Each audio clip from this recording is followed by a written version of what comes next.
வணக்கம். வாசுதேவன், சேர்மன், ஆத்மா social welfare trust மற்றும் ஃபிஜிபியூ குரூப் ஆஃப் கம்பெனிஸ், திருப்பூர். ஒரு வாரமாக எந்த வீடியோவும் வரல. எல்லாத்துக்கும் என்னாச்சு அப்படிங்கிற கேள்வி வந்துகிட்டே இருக்கு. நம்ம கோதை நாச்சியார் கணக்கு வழக்கில் கொடுக்கல அப்படிங்கிறதுனால எல்லா கணக்கு வழக்களையும் எடுக்க வேண்டிய ஒரு சூழ்நிலை இருக்கிறதுனால நம்ம அதை பார்த்துட்ருக்கோம். மோசடி செய்து அந்த நிலத்தை எழுதி வாங்கியிருக்காங்க. அது விஷயமா லீகல் ப்ரொசீடிங்ஸ் போயிட்டு இருக்குது. வாடிக்கையாளர்கள் பணத்தை வச்சு வாங்கப்பட்ட அந்த நிலத்தை ஏமாற்றி வாங்கிட்டு எந்த முதலீடும் போடாமல் ஜாலியாக அவங்க அந்த தோட்டத்தில் இருந்துட்டு இருக்கிறாங்க. சட்ட ரீதியாகவே அவங்கள சந்தித்து அந்த நிலத்தை மீட்டு நமது வாடிக்கையாளர்களுக்கு கொடுக்கணும் அப்படிங்கிறது தான் என்னுடைய நோக்கம். என்ன காரணம் அப்படின்னு கேட்டால், இவங்க தொடர்ந்து மோசடி பண்ணிட்டு இருக்கிறாங்க. மோசடி பண்ணித்தான் இவங்களுடைய ப்ரீவியஸ் ஹிஸ்ட்ரி இருக்கு. நான் கடந்த ஒரு 34 வருஷமா அந்த வியாபாரம் மட்டும்தான் நம்ம செஞ்சுட்டு இருக்கிறோம். ரொம்ப ஒரு நம்பிக்கையான நபர் போல நடித்து நய வஞ்சகமாக வஞ்சித்து கஸ்டமர்கிட்ட நிறைய பேமெண்ட்டை வாங்கிட்டு என்ன நடக்குதுங்கிற விஷயத்த என் காதுக்கே கொண்டு வராத லெவலுக்கு புத்திசாலித்தனமா கையாண்டு இன்னைக்கு மிகப்பெரிய ஒரு சிக்கல்ல அப்படிங்கிறது கொண்டு போய் நிப்பாட்டிட்டு அவங்க ஓடி போயிட்டாங்க.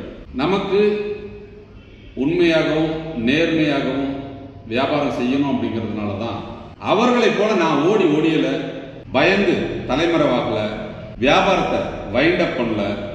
இருக்கிற பிரச்சனைகளை எதிர்கொண்டு நம்ம பார்த்தீங்க அப்படின்னு சொன்னா, நமது நிறுவனத்தை நம்பி பணம் செலுத்திய நபர்களுக்கு பணத்தை கொடுக்கணும். நமது நிறுவனத்தை நம்பி இயந்திரங்களை வாங்கி தொழில் செய்யறவங்களுக்கு தொடர்ந்து மூலப்பொருளை கொடுக்கணும். தொடர்ந்து வியாபாரத்தை செய்து நம் மீது மக்கள் வைத்திருக்கும் நம்பிக்கையை காப்பாற்ற வேணும் அப்படிங்கிறதுனால தான் நம்ம தொடர்ந்து இந்த பிரச்சனைகளை கையாண்டு இருக்கோம். இன்னைக்கு பல நிறுவனங்கள் இந்த மாதிரி ஏதாவது ஒரு பிரச்சனை வந்தது அப்படின்னு சொன்னா இழுத்து சாத்திட்டு ஓடிடுவாங்க. இதுதான் சமயம் அப்படின்னு தலைமறைவாயிருவாங்க. போனை எடுக்க மாட்டாங்க, முகத்தை காட்ட மாட்டாங்க. ஆனால் நமது நிறுவனம் அப்படியெல்லாம் எதுவும் இது வரைக்கும் செய்யல. மீடியாக்கள்ல வந்த விஷயங்கள் கூட தவறுதலாக புனைக்கப்பட்டு அப்படிங்கிறதா வந்திருக்கு. எந்த ஒரு நிறுவனத்துக்கு வரவு செலவு அப்படின்னு இருக்குது அப்படின்னு சொன்னா பல நிறுவனங்கள் அப்படிங்கிறது பல பேருக்கு பணம் கொடுக்க வேண்டியது இருக்கும். சில காலதாமதங்கள் இருக்கும். எல்லா நிறுவனங்களுக்கும் கிரெடிட் டெபிட் அப்படிங்கிற விஷயங்கள் இருக்கும். அதுல பொறுத்த வரைக்கும் நமது நிறுவனத்தை அவங்க கோதை நாச்சியார் கையாண்ட விதம் தப்பா இருந்ததுனாலையும், அதனால அவங்க கொடுக்க காலதாமதம் ஏற்பட்டதுனாலையும் பொறுத்தவரைக்கும் சில நெருக்கடிகளை கொடுத்ததுனால ஒட்டுமொத்தமாக அப்படிங்கிறது பாத்தீங்க அப்படின்னு வச்சுக்கோங்க, நம்ம ஏதோ ஒரு பெரிய தவறு புரிந்த மாதிரி ஒரு சூழ்நிலையை கிரியேட் பண்ணிட்டாங்க. இந்த தருணத்தில் நான் சொல்லக்கூடிய விஷயங்கள் ஒண்ணுதான். நல்ல தொழிலைத்தான் நான் அறிமுகப்படுத்தினேன். இன்னைக்கும் பாத்தீங்க அப்படின்னு வச்சுக்கோங்க, நம்ம நிறுவனத்தை பார்த்து பல்வேறு நிறுவனங்கள் இந்த இயந்திரங்களை தயாரித்து விற்பனை செஞ்சிட்டு இருக்குது. அவர்களெல்லாம் நம்ம நிறுவனத்தை பார்த்து தான் இந்த தொழிலே ஆரம்பிச்சாங்க. இந்த தொழில் நல்லா நடந்துட்டு இருக்கு. அதிகப்படியான இயந்திரங்களை புக் பண்ணி கோதை நாச்சியார் முறையாக செயல்படுத்தாததுனால நமக்கு சில நெருக்கடி. அதனால ஏதோ ஒரு தொழிலே தப்பு அப்படிங்கிற மாதிரில இல்லை. அந்த செய்திகளில் கூட நம்ம இயந்திரம் 2 லட்சம் ரூபாய் அப்படின்னு குறிப்பிட்டிருந்தார். நமது பனியன் துணியிலிருந்து நூல் வேஷ்டி பிரித்தெடுக்கும் இயந்திரம் பொறுத்தவரைக்கும் வெறும் 75,000 ரூபாய் தான். அதில் பல்வேறு மாடல்கள் இருக்கு. 100% டஸ்ட் ஃப்ரீ அப்படிங்கிறது ஒரு 95,000 ரூபாய். 2 பேர் உட்காந்து வேலை செய்யக்கூடிய மெகா மிஷின் 1,4 லட்சம் ரூபாய். இப்படித்தான் நம்ம சொன்னமே ஒழிய 2 லட்சம் ரூபாய்க்கு இயந்திரம் அப்படிங்கிற அளவுக்கு எந்த ஒரு விளம்பரத்தையும் நம்ம கொடுக்கல. அப்படி ஒரு இயந்திரத்தை நம்ம விற்பனையும் செய்யணும். 40,000 கொடுத்த இயந்திரத்தை கொடுத்தோம், வாடகைக்கு கொடுத்தோம். 30,000 தான், 40,000 இல்லை. வாடகைக்கு இயந்திரங்களை கொடுத்து நம்ம தொழில் செஞ்சுட்டு இருந்தோம். இன்னைக்கு பெரிய பெரிய வங்கிகளில் கூட அப்படிங்கிறது எளிதாக கடன் கொடுக்கல, இஎம்ஐ தரமாட்டாங்க. எந்த ஒரு பைனான்ஸ் கம்பெனியா இருந்தாலும் பல்வேறு வழிமுறைகளை பயன்படுத்தி அப்படிங்கிறது பொறுத்த வரைக்கும் நிறைய ஃபார்மாலிட்டிஸ் வச்சு தான் பண்ணுவோம். ஆனால் நம்ம ஒரு ஆதார் கார்டு, பேன் கார்டு, செக்லீஃபை வாங்கிட்டு அப்படிங்கிறது இஎம்ஐல இயந்திரங்களை கொடுக்கும். குறைஞ்சது அப்படிங்கிறது 250க்கும் மேற்பட்ட நபர்களுக்கு இயந்திரங்கள் வழங்கப்பட்டு ஒழுக்கமா அவங்க இஎம்ஐ கூட கட்டுறது கிடையாது. நம்ம முதலீடு 250 பேருக்கு இருக்கு. இப்படி ஒரு தொழிலை ஆரம்பிச்சு அதை வந்து ஒரு நல்ல விதமா கொண்டு போகணுங்கிற நல்ல எண்ணத்துல தான் நம்ம சில விஷயங்களை செஞ்சோம். ஆனா கோதை நாச்சியார் அவர்களுடைய சுய லாபத்திற்காகவும் சுயநலத்திற்காகவும் என்னையும் எனது நிறுவனத்தையும் பயன்படுத்தி வாடிக்கையாளர்களை மோசடி செய்து பணத்தை கையாடல் செய்து ஒரு அரசியல் பின்புலம் உள்ள ஒரு நபரோடு சேர்ந்து கூட்டு சதி செய்து அந்த நிலத்தை அபகரித்து இன்னைக்கு வந்து ஒரு பெரிய நெருக்கடியை தான் உருவாக்கியிருக்கோம். ஜெயிக்கல முடியாது. தர்மத்தின் வாழ்வதனை சூதுக்கவும் தர்மமே வெல்லும் அப்படிங்கிற மாதிரி இந்த சூழ்நிலை வேணா அவங்களுக்கு சாதகமாக இருக்கலாம். என்னை ஏமாற்றி கிரயம் வாங்கி அந்த சொத்துல போய் அவங்க உட்கார்ந்துட்டு இருக்கிற மாதிரி ஒரு இமேஜையும் ஒரு தோற்றத்தை அவங்களால உருவாக்க முடியுமே ஒழிய நிச்சயமாக மக்களை ஏமாற்றி சம்பாதித்த பணத்தில் வாங்கப்பட்ட அந்த சொத்தை அவங்க வச்சுக்க முடியாது. இந்த கூட இருக்கிறவனும் நான் சொல்லக்கூடிய விஷயங்கள் இதே தான். இது முழுக்க முழுக்க அப்படிங்கிறது நிறுவனத்திற்காக கோதை நாச்சியார் அவங்க தாய்மாமன் சொத்தை வாங்கி அங்க வந்து பாத்தீங்க அப்படின்னு சொன்னா ஒரு இண்டஸ்ட்ரியல் எஸ்டேட் பண்ணலாம் அப்படிங்கிறத சொல்லித்தான் அந்த இடத்த வாங்கணும். ஆனா இன்னைக்கு தன்னுடைய சுயநலத்திற்காக ஒரு நாடகத்தை நடத்தி அந்த சொத்தையும் வாங்கிட்டு இன்னைக்கு வாடிக்கையாளர்களுக்கு பணம் போகாத ஒரு சூழ்நிலையை உருவாக்கி வச்சுட்டு எனக்கு அவங்க நெருக்கடியை மட்டும்தான் கொடுக்க முடியுத ஒழிய அவங்க ஜெயிச்சிட முடியாது. ஏன்னா நான் வந்து உருவாக்கிய அந்த வாய்ப்புகள் எல்லாமே நல்ல வாய்ப்புகள், நல்ல தொழில், நல்ல தொழிலைத்தான் நான் அறிமுகப்படுத்துறேன். எத்தனையோ ஏமாற்று தொழில் இருக்குது, எத்தனையோ பேர் அப்படிங்கிறது வந்து பார்த்தீங்கன்னா பல்வேறு முதலீடு செய்து இப்போ நிறைய ஸ்கேம் நடந்திருக்கு. எல்லா ஸ்கேம்லையும் அந்த காரணத்தை காட்டணும்னு எல்லாம் ஓடி போயிடும். ஒரு யூடியூப்ல நியூஸ் வந்தாலும் இல்லை டிவியில நியூஸ் வந்தாலும் எல்லாரும் ஓடி போயிடும். ஆனால் இன்னைக்கு பிரச்சனைகளை எதிர்கொண்டு எனது வாடிக்கையாளர்கள் பாதிக்கக்கூடாது, அவர்களுக்கு நான் பணத்தை திருப்பி கொடுப்பேன் அப்படிங்கிற ஒரு உத்தரவாதத்தை கொடுத்து இன்னமும் நம்ம அந்த விஷயங்களுக்காக போராடிட்டு இருக்கிறோம். அப்படின்னு சொன்னா நேர்மையாக ஒரு தொழில் செய்து அதன் மூலம் நாம இந்த 34 வருஷமா ஒரு நன்மதிப்பை பெற்றதுனால மட்டும்தான் அது சாத்தியம். ஏன்னா பணம் மட்டும் நோக்கம் அப்படின்னு சொன்னா நானும் ஓடி இருக்கலாம், தலைமறைவாயிருக்கலாம். ஆனால் எனது நிறுவனத்தை நம்பி பணம் போட்ட எல்லாரும் அப்படிங்கிறது மிகப்பெரிய கோடீஸ்வரர்களோ இல்ல வந்து பொறுத்த வரைக்கும் பெரிய தொழிலதிபர்களோ இல்லை. சிறுக சிறுக சேர்த்த பணத்தை வைத்து ஒரு சுய தொழில் தொடங்கி அதன் மூலம் வந்து பொறுத்த வரைக்கும் நம்ம ஏதாவது ஒரு வாய்ப்பை பெற்று வளரலாம் அப்படிங்கிற ஒரு நோக்கத்தோடு வந்த அந்த மக்களை கோதை நாச்சியார் சதி செய்து ஏமாற்றி ஈவு இறக்கம் இல்லாம அந்த சொத்தை விற்க விடாம பண்ணி அந்த வித்த சொத்தை அவங்களோட சேர்ந்து பணத்தை கொடுக்காம மோசடி செய்து ஏதோ பெரிய சாதனையை புரிந்து விட்ட மாதிரி. எனக்கெல்லாம் வக்கீல் இருக்கிறாங்க, என் வக்கீல் பார்த்துக்குவாங்க, நான் வழக்கை எதிர்கொள்வேன் அப்படிங்கிற மாதிரிலாம் சவால் விட்டுட்டு அவங்க எவ்வளவு நாளைக்கு சுத்திட்டு இருப்பாங்கன்னு தெரியல. ஏன்னா CWDS மோசடியில் அப்படிங்கிறது வந்து 1000 பேருக்கு மேல பணத்தை கட்டி இவங்க ஒரு மிஷினை கூட கொடுக்க கிடையாது, ஒரு நபருக்கு கூட பணத்தை திருப்பி கொடுக்க கிடையாது. அதுல இவங்களும் சரளா தேவி சேர்ந்து அந்த மோசடியை அரங்கேற்றினாலும் மொத்த பணத்தையும் அப்படிங்கிறது வந்து புதுவரைக்கும் ஏமாத்தி எடுத்துட்டு போனது இவங்க தான் அப்படிங்கிற தகவல் இருக்கு. எப்படியோ அதுல இவங்க தப்பிச்சுட்டதுனால அதே ஃபார்முலாவை இங்க கையாண்டு அவங்க தப்பிக்கலாம் அப்படின்னு நினைக்கலாம். ஆனா அதுக்கு வாய்ப்பு இல்லை. காரணம் என்ன அப்படின்னு கேட்டா அந்த மோசடியில் இவர்களோடு உடனிருந்த சரளா தேவியும் தலைமறைவானாங்க. அவங்கள தலைமறைவு பண்ணிட்டு இவங்க வந்து பொறுத்த வரைக்கும் தப்பிச்சாங்க. ஆனா இந்த விஷயத்துல நான் இருக்கிற வரைக்கும் இவங்க தப்பிக்கவே முடியாது. காரணம் என்ன அப்படின்னு கேட்டா ஆரம்ப காலம் முதலே இவர்களுடைய செயல்பாட்டில் மாற்றம் ஏற்பட்ட போது நான் சொன்ன விஷயம் அப்படிங்கிறது என்னன்னு கேட்டா உங்களுடைய செயல்பாடுகளை மாற்றிக்கொள்ளுங்கள். இது வியாபாரம், வியாபாரத்தில் நேர்மையாகவும் உண்மையாகவும் இருக்கணும் அப்படிங்கிற பல்வேறு விஷயங்கள் அவங்களுக்கு நான் சொன்னேன். ஏன்னா அப்பப்போ அவங்களுக்கு ஏமாத்தன புத்தி, ரவுடித்தனம் பண்றது, ஆளுங்களை வந்து அதட்டி பேசுறது அப்படிங்கிற விஷயங்கள்லாம் வந்து ஒரு சூழ்நிலையில வாடிக்கையாளர்கள் அவங்களுடைய செயல்பாடுகள் சரியில்லை, அவங்க பேச்சு சரியில்லைன்னு சொல்றப்ப அவங்க கூப்பிட்டு நான் வான் பண்ணேன். ஆனாலும் அவங்க வந்து பொறுத்த வரைக்கும் அந்த பணம் அப்படிங்கிற ஒரு விஷயத்தை மட்டும் நோக்கமா வச்சு நிறைய உண்மைகளை மறைச்சு சிறுக சிறுக கையாடல் செய்து ஒரு பெரிய தொகையை எடுத்துட்டு போயிட்டாங்க.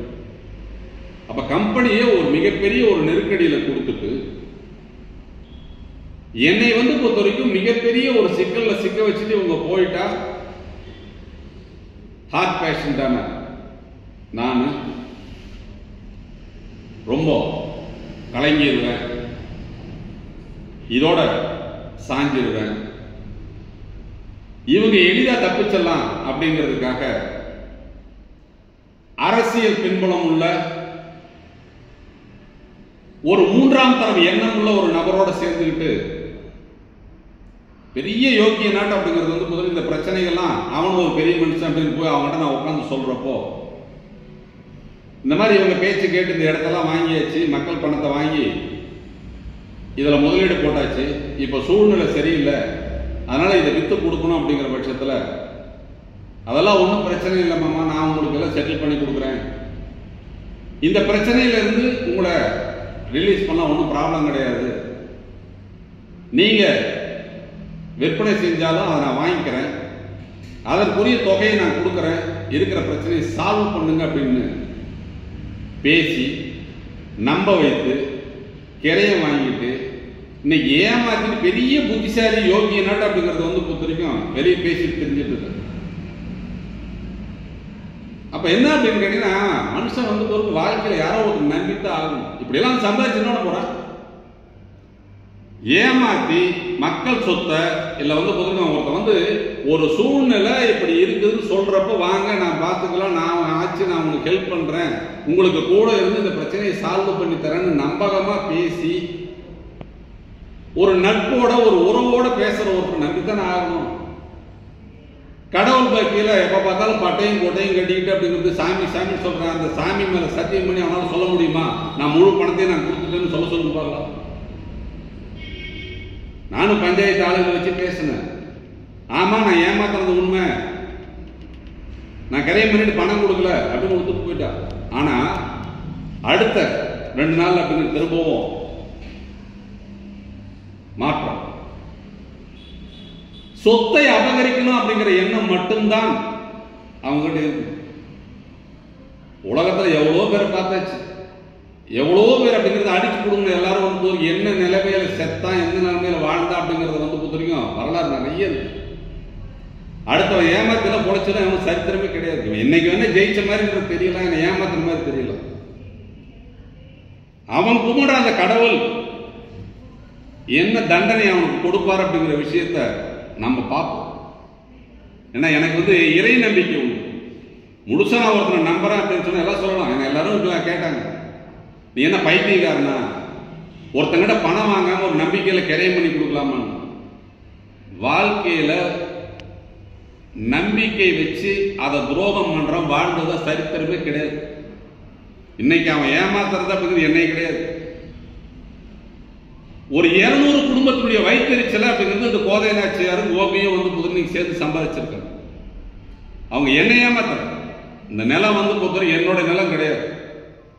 வாடிக்கையாளர்கள் பணத்துல கோதை நாச்சியார் அவர்களுக்கு ஒரு ஆசை வார்த்தையை கூறி ஒரு தொழிற்சாலை அமைக்கலாம், நமது நிறுவனத்தை அங்க அமைக்கலாம் அப்படின்னு சொல்லி அவர்கள் தாய்மாமன் சொத்தை என் பேர்ல அவங்க வாங்கியிருந்தாங்க.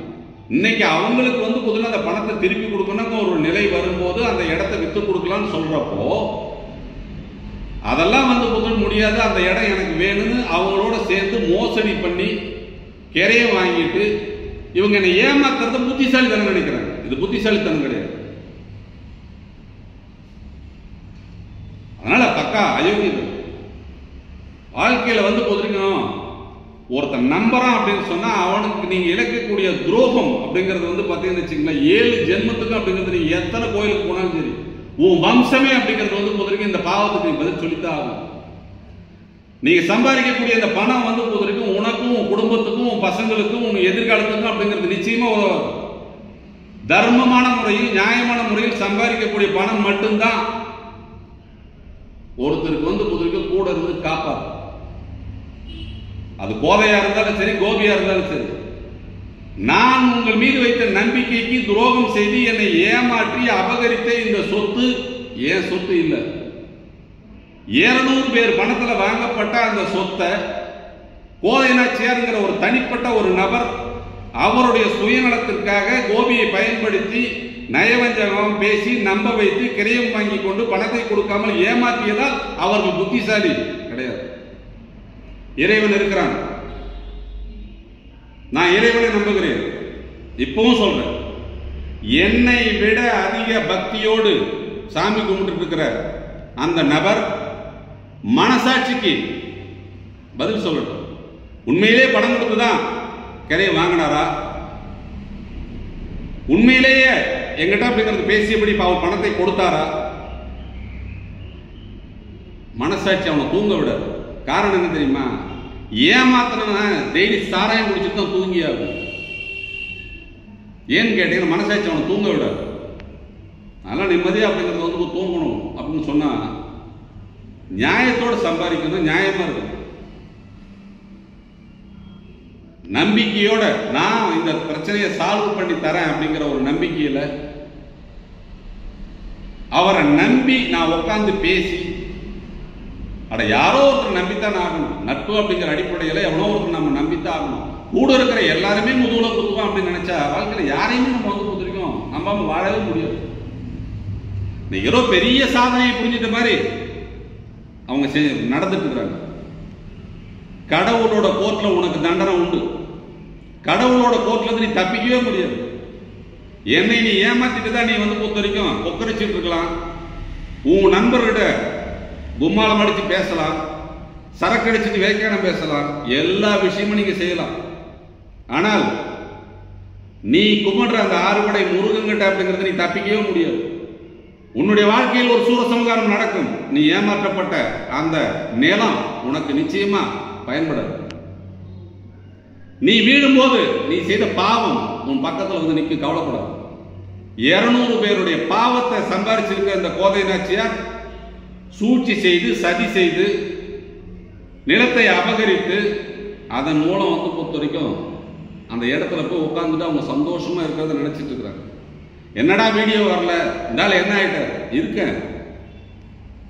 உங்ககிட்ட இருந்து பணத்தை மீட்டு மக்களுக்கு கொடுக்காம எங்கேயும் போக மாட்டேன். வீடியோ வரும், தொடர்ந்து வீடியோ வந்துட்டு இருக்கு. உங்களை வந்து இந்த சமுதாயத்துல வந்து பொறுத்த வரைக்கும் நீங்க வந்து ஒரு துரோகி, நீங்க ஒரு ஏமாத்துக்காரர், நீங்க சதி செய்து ஏமாத்தினீங்கன்றத ப்ரூவ் பண்ற வரைக்கும் நான் ஓய போறது கிடையாது. இந்த மக்களுக்கு சேர வேண்டிய பணத்தை வாங்கி கொடுக்காம விடவே மாட்டேன்.